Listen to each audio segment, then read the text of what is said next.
Hi, you guys. Welcome to part two. We will be starting the age of Jackson. So, Andrew Jackson is elected in 1828 and inaugurated in March 1829. So, just for a little historical context and clarity, at this time, they did not inaugurate presidents in January like we do today. They inaugurated presidents in March. So, it's not a typo. It's just that's just how they did things these days. So, there are lots of components of the age of Jackson, and I'll give a little background with Andrew Jackson. Jackson, at this point, if you recall from, I want to say maybe last chapter, Jackson really views himself a as really someone who is pushing for the common man. He sees himself as a representative of the common man. And at this point, he's pretty well known. He is the victor of the Battle of New Orleans. So, the funny thing with the Battle of New Orleans during the War of 1812 is that the war is actually over when the Battle of New Orleans takes place. But Jackson is able to round up a victory by putting together this ragtag band of fighters, and he's able to hold off the British. But he sees himself also as a champion of the common man. That's really how he views himself. There are many components to the age of Jackson. One would be the market revolution. This is a time of immense technological innovation in the United States, and it will lead to a lot of westward expansion. More and more people, by this time, the United States has essentially doubled in size. During Jefferson's presidency, we get the Louisiana Purchase. During Monroe's presidency, we get Florida. And so more and more people will push into these Western frontier areas. However, as more and more people push into these areas, it will lead to the wholesale displacement of entire groups of Native Americans.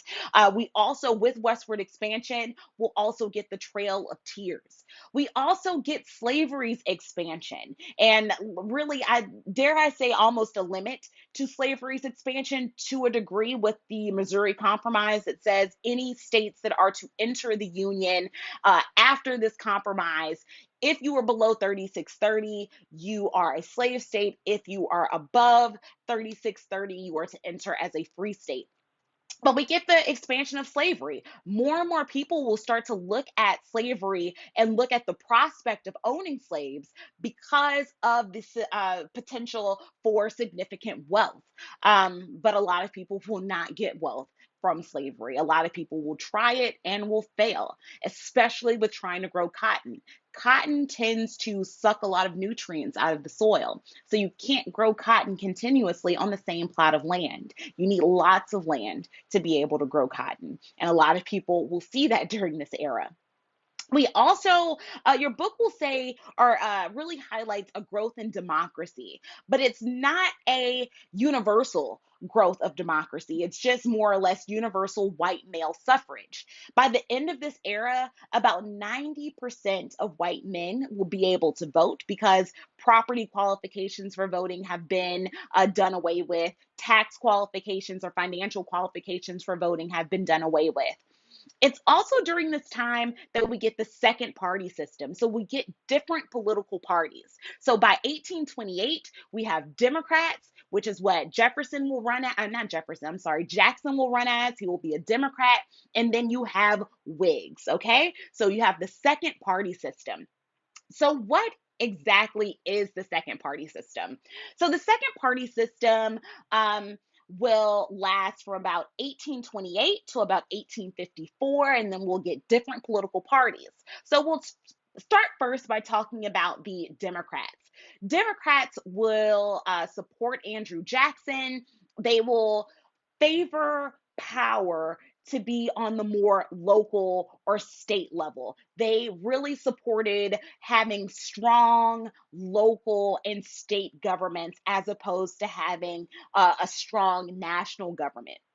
They believe in frugal government spending. They believe that the government should be financially frugal. So they will oppose a lot of government spending. They will oppose taxes and tariffs. They also believe that the government shouldn't be able to control morality. The government should not be able to interfere with certain things, especially slavery. They believe it's not the government's role to be able to interfere with that. And slavery is seen as a moral, or is starting to be seen more and more as a moral issue at this time. So, who will be Democrats in this era of the United States? Well, a lot of Southerners, for example, a lot of workers, the common man. And remember, Jackson sees himself as a champion of the common man. So, a lot of your Democrats will be Southerners, they will be farmers, they'll be largely agrarian and agricultural. Now, on the other side, you have the Whigs. The Whigs will oppose Andrew Jackson, and they'll be led by Henry Clay. The Whigs, on the other hand, will support having a pretty strong federal government. They will support government spending and tariffs, and they believe that it's the government's job to uplift society. So, who will really make up your Whigs? A lot of New Englanders, a lot of Northerners, a lot of manufacturers and entrepreneurs. A lot of these largely industrial areas will support the Whigs. Okay. So let's get a little closer. Let's examine Andrew Jackson a little more. So Andrew Jackson was part of the Democratic Party, and he believes that there should be greater political participation by white males. Okay, he sees himself as the champion, or dare I say, the representative of the common man. And his nickname at this time is Old Hickory. He is known as Old Hickory. So the Democratic Party will emerge around the same time that Andrew Jackson will emerge. His wife, Rachel, will die about 2 months before his inauguration. When he's running for president, a lot of people, just a little side note, will speak ill of his wife because she began to date him before she was officially divorced from her husband. And so a lot of the wives of Washington insiders won't want to hang with her. They won't approve of her. So once she dies, he really takes that to heart. And so he'll really oppose a lot of these Washington insiders who are incredibly critical of his union with his wife. It's under Andrew Jackson that we get the spoils system. So, the spoils system was a practice of giving political office to people who supported you.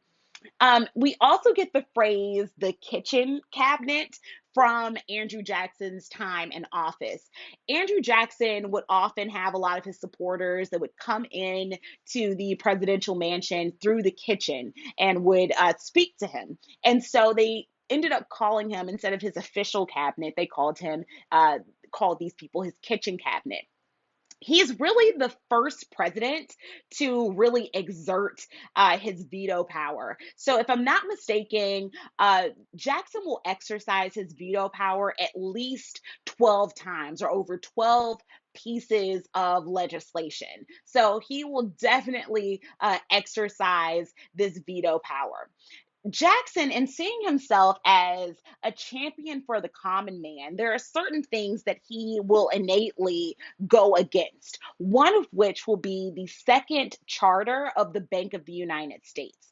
When it's time for him to be reelected, because he is inaugurated, or his term was from 18, or he's elected in 1828, so by 1832, it's time for him to be reelected. And so in 1832, his bank war will really be a touchstone of his reelection campaign. So if we recall, in 1816, or from part one, in 1816, the Bank of the United States, or the second Bank of the United States, was created with a 20-year charter, meaning that in 1836, the charter would be up. So around 1832, when a bill comes across his desk that will call for the renewal of the charter for the Bank of the United States, Jackson will veto it. This bank war will go from 1836, excuse me, from 1832 to 1836. So he will veto the bill calling for the charter's renewal in 1832. Now, why is he doing this? Why is he so against this financial institution or this financial agent of the Bank of the United States? Jackson believes that this bank gave an unfair advantage to the financial elite. And remember, he sees himself as a victor of the common man. He sees himself as a Southerner because these are his people. He is a tried and true Southerner. So he believes that this bank, this financial agent, gives an unfair advantage to those who already have money, your manufacturers, your financiers. Jackson will be very tough on this. He will remove at least two treasury secretaries, and effective on October 1st, 1833, he says that no federal funds will be deposited into the Bank of the United States. So Jackson, you could say in a way, Jackson wins the bank war because he in 1833 he's like, nope, no federal funds are going to be deposited into the Bank of the United States. So those who like Jackson will see this as a very heroic thing. You'll have a political cartoon that is located in your booklet or located in your PowerPoint, where it shows Jackson slaying the many-headed bank monster. The thing about Andrew Jackson is that you either really loved Andrew Jackson or you really hated Andrew Jackson, right? And so those who loved Andrew Jackson, a lot of Southerners, a lot of farmers, these people who were like, I'm the common man, I need a voice. They see Jackson as his or as their voice. And so once Jackson um, wins, you could say, the bank war, when you look at that political cartoon of him slaying this many headed monster, these are his supporters, these are his people. However, if you go to slide 11, you'll see a completely different view of Jackson. You'll see Jackson dressed as a monarch, you'll see Jackson dressed as a king, and it says, born to command, King Andrew the First. So, depending on what side of the aisle you're on, you either love Jackson or you hated him. Um, I'll have a question and answer segment after this because there are so many things that we could discuss about Andrew Jackson, but we got to get through this chapter here. Okay, so Jackson and Native Americans. This is where I'll have to answer that question because we did have some questions where it's like, well, what do you feel about Andrew Jackson? It's kind of difficult to put a figure like Jackson in a modern context, but I'll try my best to answer that in the question and answer segment. But Jackson with Native Americans, it's under Jackson in his presidency, really, you could say around the second year of his presidency, he's inaugurated in 1829, and in 1830, he issues the Indian Removal Act. So, what this act did, it forcibly evicted all Native American tribes east of the Mississippi River. So if you were a Native American tribe and you lived east of the Mississippi River, it was the forceful eviction or the forceful removal off of off of their land. Now, a lot of the Cherokee Nation, for example, will do something a little different. Instead of going maybe on um, instead of warring, maybe like some of their ancestors may have done, they do it differently. And they take their case up to the Supreme Court with the case of Cherokee Nation versus Georgia in 1831. In this case, Supreme Court Justice John Marshall will rule in favor of the Cherokee. However, a year later in Worcester versus Georgia in 1832, it will be ruled that Native Americans were, or Native American nations rather, were a distinct people with the right to maintain a separate political identity. So both of these rulings will essentially be in favor of Native Americans. In Cherokee Nation versus Georgia, John Marshall will rule in favor of the Cherokee. And in 1832, just a year later, in Worcester versus Georgia, Indian nations are seen as they win or they are seen as a distinct people with the right to maintain a separate political identity. Andrew Jackson will ignore both of these rulings. In fact, he'll say something to the effect of, they've made their ruling, now let them enforce it. So even though the Supreme Court ruled in favor of Native Americans, Jackson's like, let me see you actually enforce this. And he ends up evicting Native Americans off of their land. So the Trail of Tears, which occurs from 1838 to 1839, about in the Trail of Tears, approximately 15,000 Cherokee are forced to Oklahoma by gunpoint, and about 25% of them will die on the way. Please watch the videos that I have embedded within the chapter. I try my best to take them out and to put them on D2L for you, but sometimes I miss it. But please watch this video, which gives a bit more information on the Trail of Tears.